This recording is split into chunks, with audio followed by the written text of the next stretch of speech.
Resumen y argumento de Don Quijote de la Mancha. Género: novela de aventuras, caballerías y novela realista. Fecha de publicación: 1605 y 1615.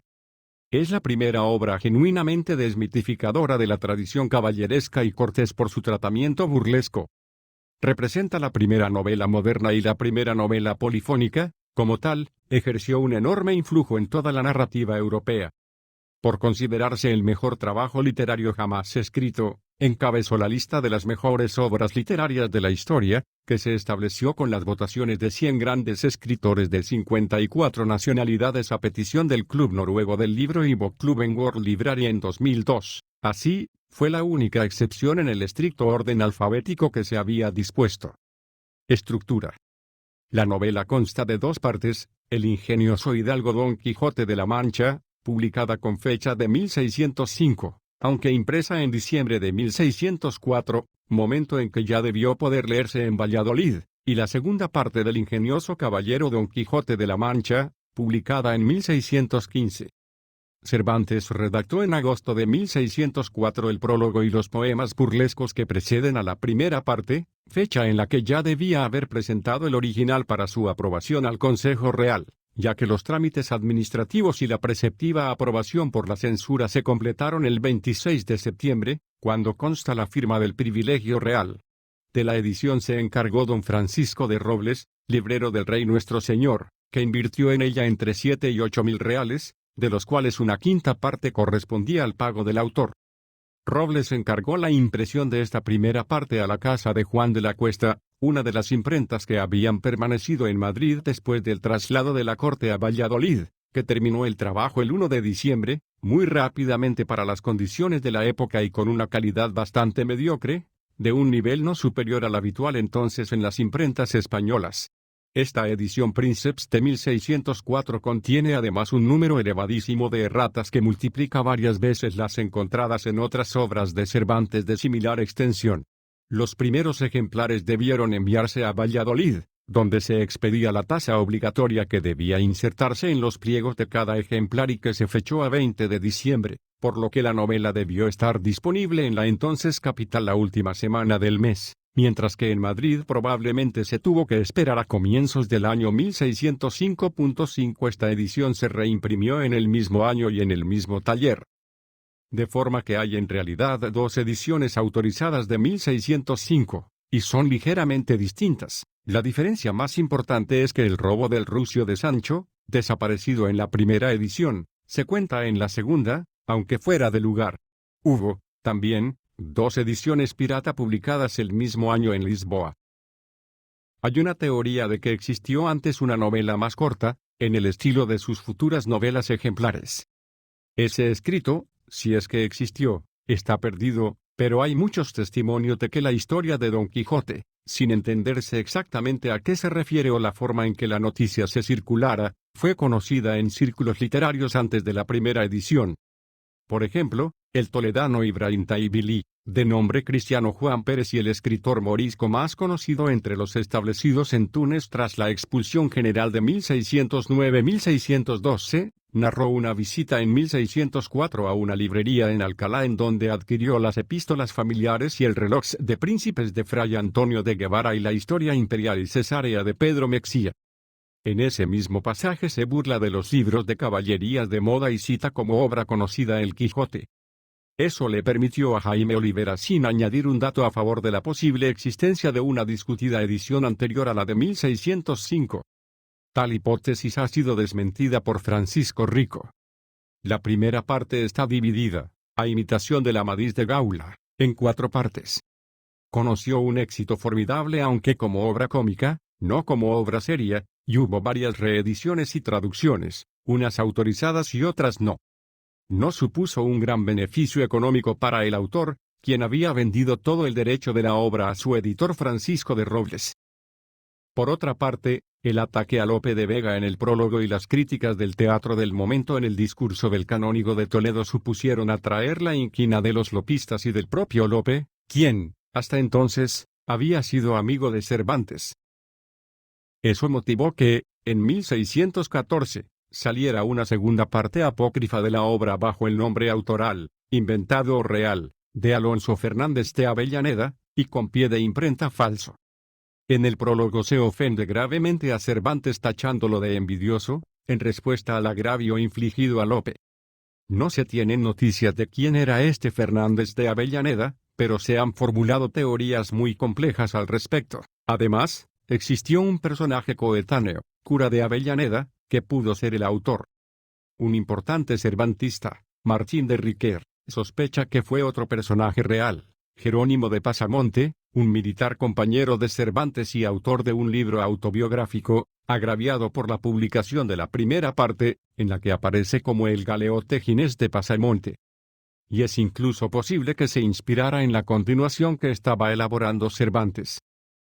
En 1615 se publicó la continuación auténtica de la historia de Don Quijote, la de Cervantes, con el título de segunda parte del ingenioso caballero Don Quijote de la Mancha.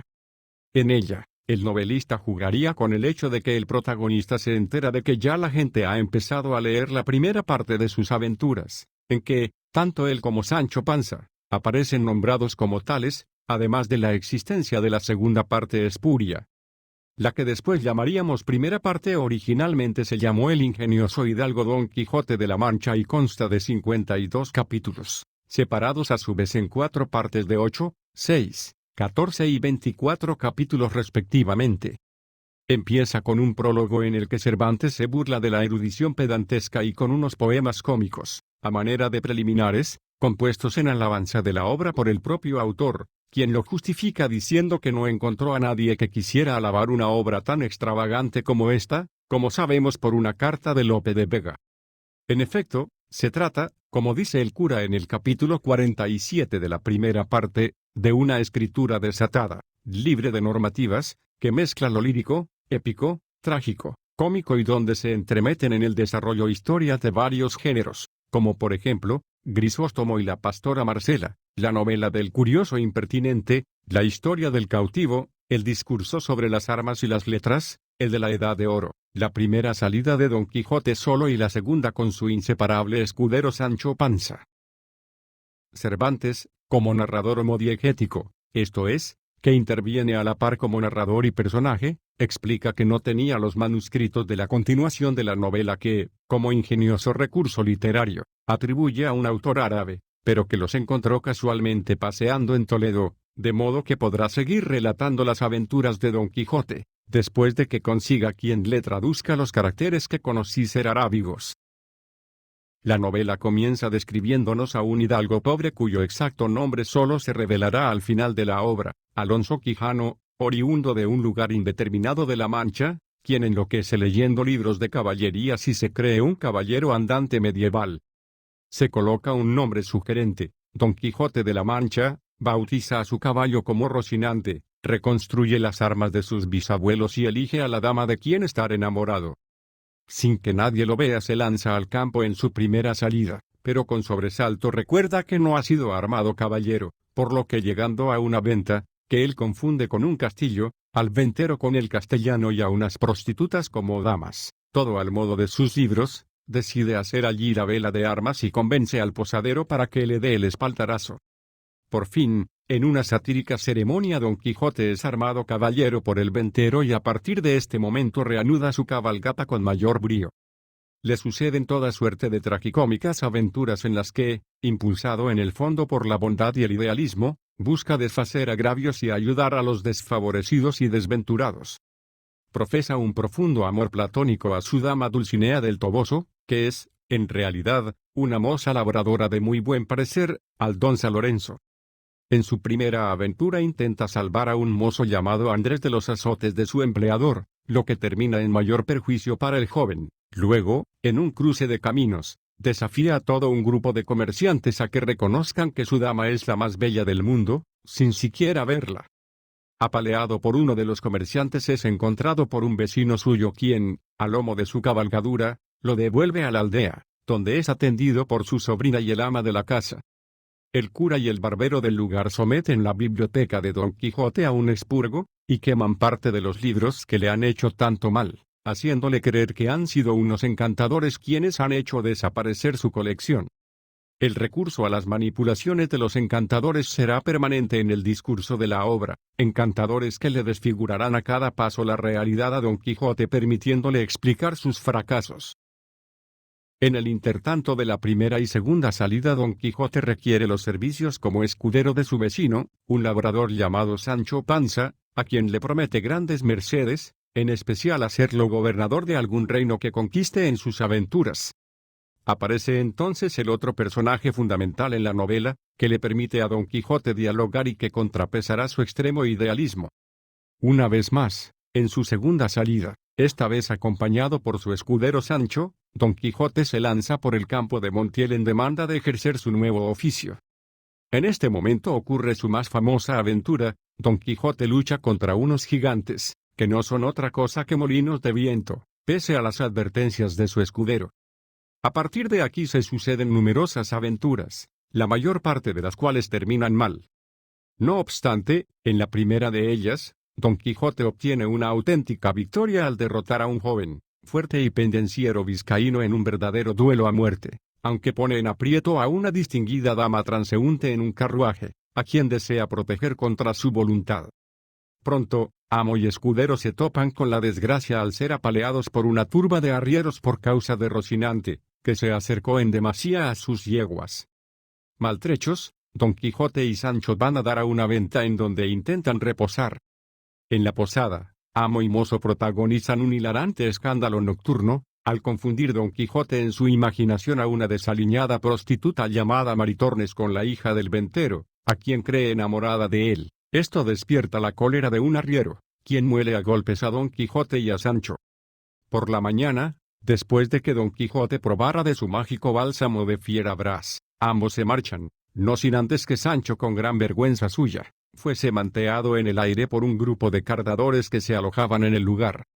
Luego ocurre una de las más disparatadas aventuras de Don Quijote, la aventura de los rebaños de ovejas, en la cual el personaje confunde a las ovejas con dos ejércitos que se van a embestir. En su imaginación hace una prolija descripción de los principales combatientes ante el estupor de Sancho. Finalmente, Don Quijote toma partido y ataca a uno de los rebaños, siendo pronto derribado del caballo por los pastores.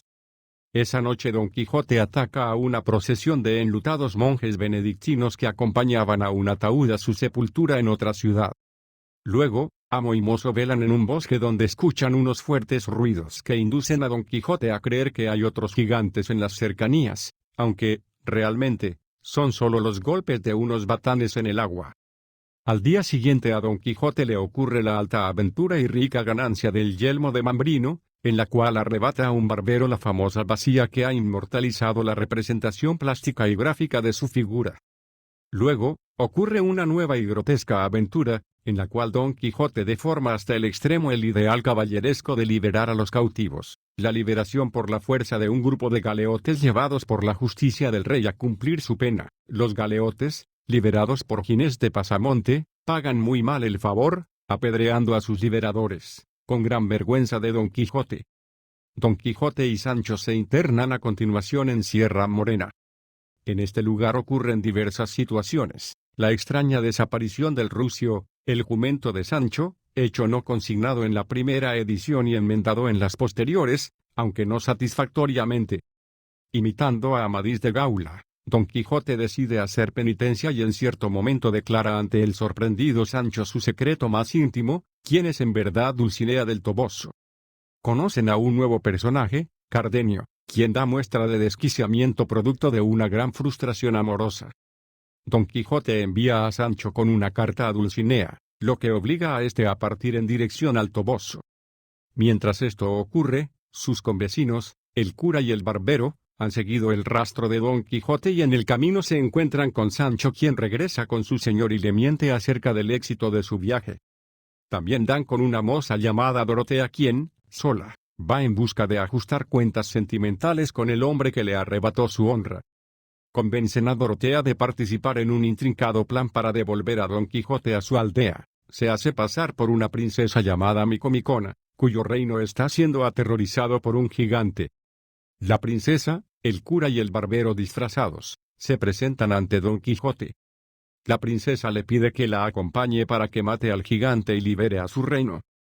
Don Quijote acepta de buen grado y todos abandonan la sierra y llegan nuevamente a la posada en que tuvo lugar el manteamiento de Sancho. En el transcurso de este viaje, misteriosamente Sancho recupera su rucio. En la venta confluyen una serie de personajes secundarios cuyas historias se entrelazan: Cardenio, su amada Lucinda, su ex amigo don Fernando y otros. Se confrontan y resuelven sus conflictos de orden sentimental. Por su parte, Don Quijote causa admiración a todos con sus discursos y su aparente discreción, pero también exaspera al ventero con sus nuevas ocurrencias. Tiene lugar la famosa batalla del personaje con los cueros de vino tinto, a los que cree gigantes, y el pleito con el dueño de la bacía que la reclama airado. También Don Quijote es presa de una pesada broma de parte de Maritornes y la hija del ventero, consistente en dejarlo amarrado y colgando de una mano en una de las murallas de la venta. Finalmente, todos se ponen de acuerdo en el modo de controlar a Don Quijote, lo amarran y le hacen creer que ha sido encantado, y lo depositan en una jaula en la cual lo trasladan nuevamente a su aldea.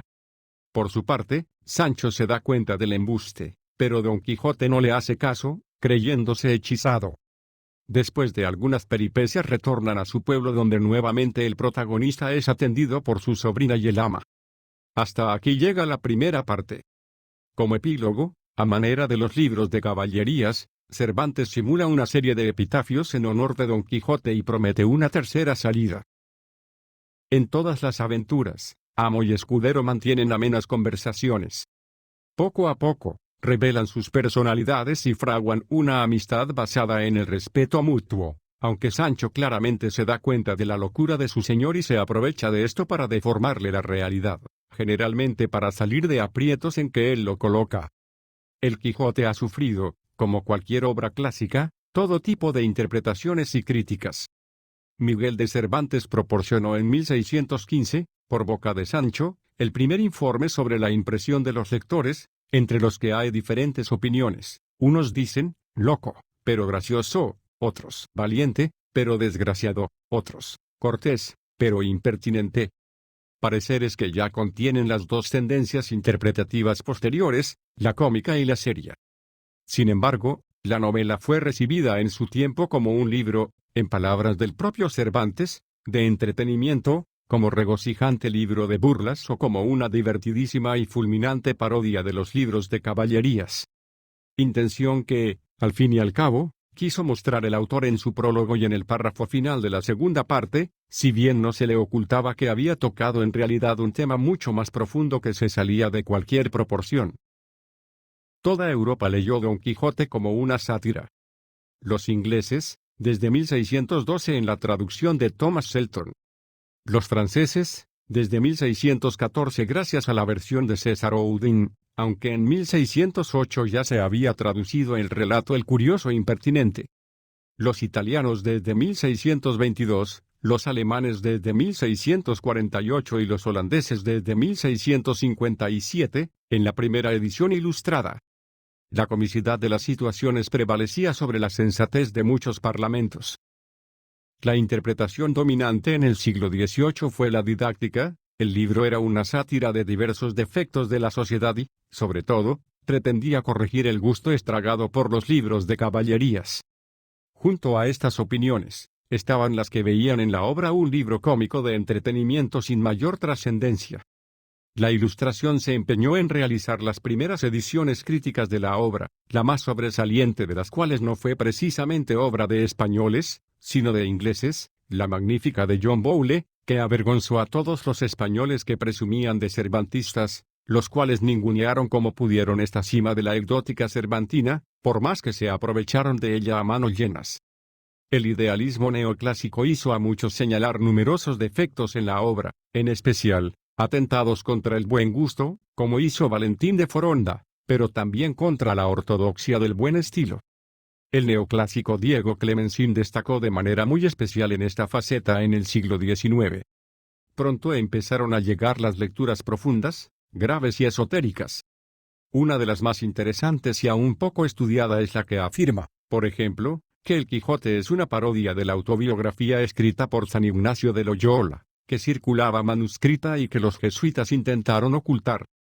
Ese parecido no se le escapó, entre otros, a Miguel de Unamuno, quien no trató, sin embargo, de documentarlo. En 1675, el jesuita francés René Rapin consideró que Don Quijote encerraba una invectiva contra el poderoso duque de Lerma.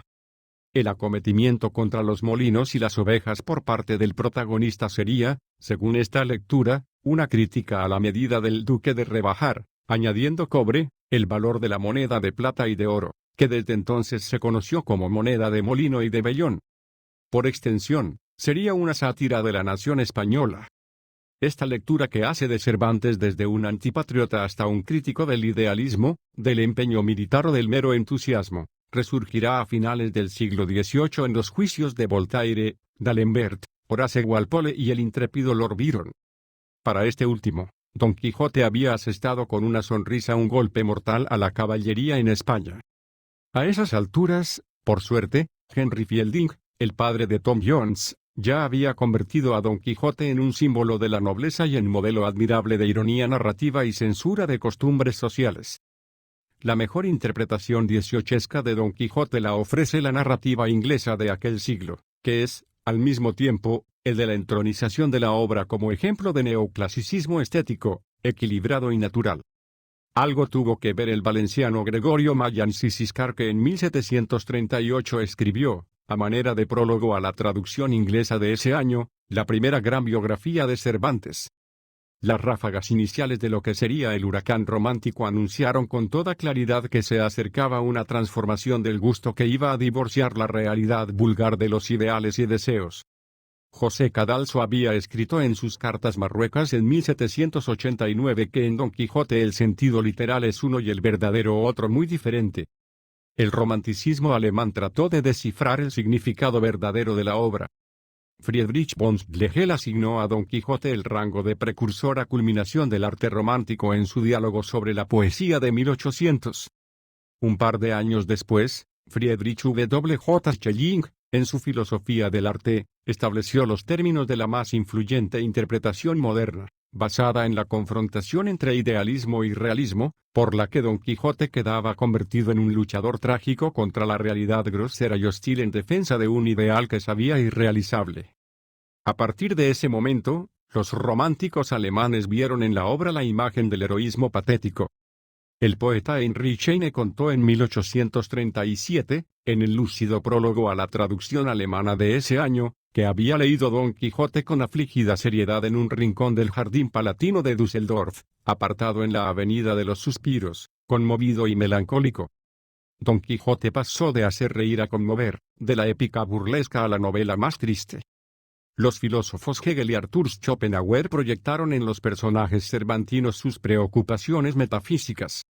El romanticismo inició la interpretación figurada o simbólica de la novela, y pasó a un segundo plano la lectura satírica. Que muelan a palos al caballero, ya no le hizo gracia al poeta inglés Samuel Taylor Coleridge. Don Quijote se le antojaba ser una sustancial alegoría viviente de la razón y el sentido moral, abocado al fracaso por falta de sentido común. Algo parecido opinó en 1815 el ensayista William Hazlitt. El pathos y la dignidad de los sentimientos se hallan a menudo disfrazados por la jocosidad del tema, y provocan la risa, cuando en realidad deben provocar las lágrimas. Este Don Quijote triste se prolonga hasta los albores del siglo XX. El poeta Rubén Darío lo invocó en su letanía de Nuestro Señor Don Quijote con este verso: ora por nosotros, Señor de los tristes, y lo hace suicidarse en su cuento de Q, compuesto el mismo año, personificando en él la derrota de 1898. No fue difícil que la interpretación romántica acabara por identificar al personaje con su creador. Las desgracias y sinsabores quijotescos se leían como metáforas de la vapuleada vida de Cervantes, y en la máscara de Don Quijote se pretendía ver los rasgos de su autor, ambos viejos y desencantados. El poeta y dramaturgo francés Alfred de Vigny imaginó a un Cervantes moribundo que declaraba in extremis haber querido pintarse en su caballero de la triste figura. Durante el siglo XIX, el personaje cervantino se convirtió en un símbolo de la bondad, del sacrificio solidario y del entusiasmo. Representa la figura del emprendedor que abre caminos nuevos. El novelista ruso Iván Turgenev así lo hará en su ensayo Hamlet y Don Quijote, en el que confronta a los dos personajes como arquetipos humanos antagónicos, el extravertido y arrojado frente al ensimismado y reflexivo. Este Don Quijote encarna toda una moral que, más que altruista, es plenamente cristiana. Antes de que W.H. Auden escribiera el ensayo de Ironiquero, Dostoyevsky ya había comparado a Don Quijote con Jesucristo, para afirmar que de todas las figuras de hombres buenos en la literatura cristiana, sin duda, la más perfecta es Don Quijote. También el príncipe Miskin de El Idiota está fraguado en el molde cervantino. Gogol, Pushkin y Tolstoy vieron en él un héroe de la bondad extrema y un espejo de la maldad del mundo. El siglo romántico no solo estableció la interpretación grave de Don Quijote, sino que lo empujó al ámbito de la ideología política. La idea de Herder de que en el arte se manifiesta el espíritu de un pueblo se propagó por toda Europa y se encuentra en autores como Thomas Carlyle e Hippolyte Taine, para quienes Don Quijote reflejaba los rasgos de la nación en que se engendró. Para los románticos conservadores, la renuncia al progreso y la defensa de un tiempo y unos valores sublimes aunque caducos, los de la caballería medieval y los de la España imperial de Felipe I. Para los liberales, la lucha contra la intransigencia de esa España sombría y sin futuro. Estas lecturas políticas siguieron vigentes durante decenios, hasta que el régimen surgido de la guerra civil en España privilegió la primera, imbuyendo la historia de nacionalismo tradicionalista. El siglo XX recuperó la interpretación jocosa como la más ajustada a la de los primeros lectores, pero no dejó de ahondarse en la interpretación simbólica. Crecieron las lecturas esotéricas y disparatadas y muchos creadores formularon su propio acercamiento, desde Kafka y Jorge Luis Borges hasta Milan Kundera. Thomas Mann, por ejemplo, inventó en su viaje con Don Quijote a un caballero sin ideales, hosco y un tanto siniestro alimentado por su propia celebridad, y Vladimir Nabokov, con lentes anacrónicos, pretendió poner los puntos sobre las íes en un célebre y polémico curso. En cuanto a obra literaria, puede decirse que es la obra maestra de la literatura de humor de todos los tiempos. Además es la primera novela moderna y la primera novela polifónica, y ejercerá un influjo abrumador en toda la narrativa europea posterior.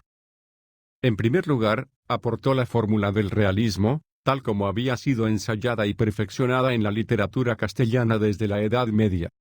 Caracterizada por la parodia y burla de lo fantástico, la crítica social, la insistencia en los valores psicológicos y el materialismo descriptivo. En segundo lugar, creó la novela polifónica, esto es, la novela que interpreta la realidad, no según un solo punto de vista, sino desde varios que se superponen al mismo tiempo, creando una visión de la misma tan rica y confusa que puede tenerse por ella misma. Cervantes no renuncia nunca a añadir niveles de interpretación y difumina la imagen del narrador interponiendo varios y recurre al tópico del manuscrito encontrado a fin de que la historia aparezca autónoma en sí misma y sin literariedad, suspendiendo la incredulidad del lector. Torna la realidad en algo sumamente complejo que no solo intenta reproducir, sino que en su ambición pretende incluso sustituir. La novela moderna, según la concibe el Quijote, es una mezcla de todo que no renuncia a nada. Tal como afirma el propio autor por boca del cura, es una escritura desatada, géneros épicos, líricos, trágicos, cómicos, prosa, verso, diálogo, discursos, chistes, fábulas, filosofía, leyendas, y la parodia de todos estos géneros por medio del humor y la metaficción. La voraz novela moderna que representa el Quijote intenta sustituir la realidad, incluso, físicamente, alarga más de lo acostumbrado la narración y transforma, de esa manera, a la obra de un cosmos. Aunque el influjo de la obra de Cervantes es obvio en los procedimientos y técnicas que ensayó toda la novela posterior, en algunas obras europeas del siglo XVIII y XVI es perceptible todavía más esa semejanza. Se ha llegado, incluso, a decir que toda novela posterior reescribe el Quijote o lo contiene implícitamente.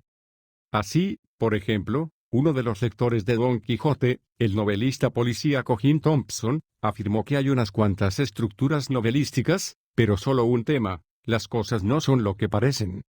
Ese es un tema exclusivamente cervantino. En España, por el contrario, Cervantes no alcanzó a tener seguidores, fuera de María de Sayas en el siglo XVII y José Francisco de Isla en el XVI. El género narrativo se había sumido en una gran decadencia a causa de su contaminación con elementos moralizadores ajenos y la competencia que le hizo, como entretenimiento, el teatro barroco. Solamente renacerá Cervantes como modelo novelístico en España con la llegada del realismo.